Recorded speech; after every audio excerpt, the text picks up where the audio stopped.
Psalm 99 verses 6 to 7. How to expect an answer to your prayers. Psalm 99:6, Moses and Aaron were among his priests, and Samuel was among those who called on his name. They called upon the Lord and he answered them. Using three of the nation's most famous and eminent of the prophets, priests, and servant ministers of God as readership examples, men who officiated in his service by engaging in the direction of public worship, the psalmist demonstrates that our holy God has had an enduring, intimate, and saving relationship with Israel, and one that can be assumed by his church. Moses, a servant of the Most High, Aaron among the priests, and Samuel among the prophets all worshipped God in humility, gratitude, and the spirit of obedience, thereby receiving the strongest gestures of the divine favor. They did not call upon him in vain. He heard their prayers. They made it their life's business to call upon him in prayer, and in doing so, through them God showered innumerable blessings upon themselves and others. As pious fellow bondservants of our Lord Jesus, are we not also able to come up onto the mount with Moses or enter into the holiest fellowship with Aaron?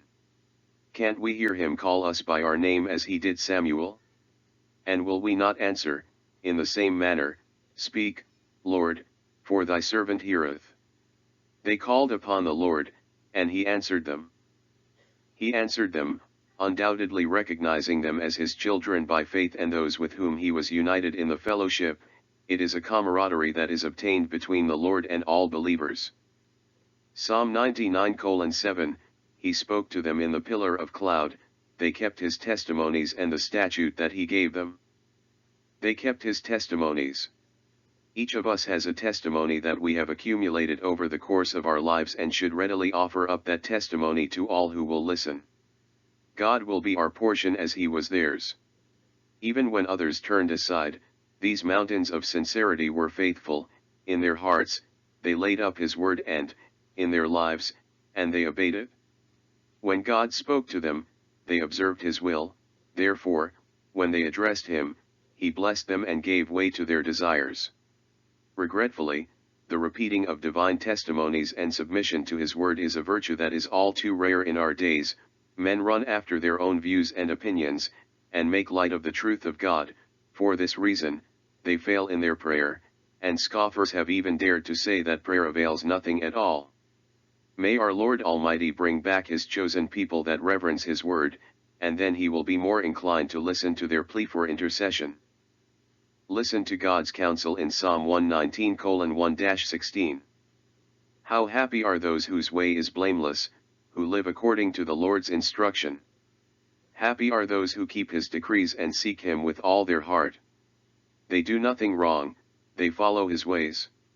You have commanded that your precepts be diligently kept. If only my ways were committed to keeping your statutes. Then I would not be ashamed when I think about all your commands. I will praise you with a sincere heart when I learn your righteous judgments. I will keep your statutes, never abandon me. How can a young man keep his way pure? By keeping your word. I have sought you with all my heart, don't let me wander from your commands. I have treasured your word in my heart so that I may not sin against you. Lord, may you be praised, teach me your statutes. With my lips, I proclaim all the judgments from your mouth. I rejoice in the way revealed by your decrees as much as in all riches. I will meditate on your precepts and think about your ways. I will delight in your statutes, I will not forget your word. HCSB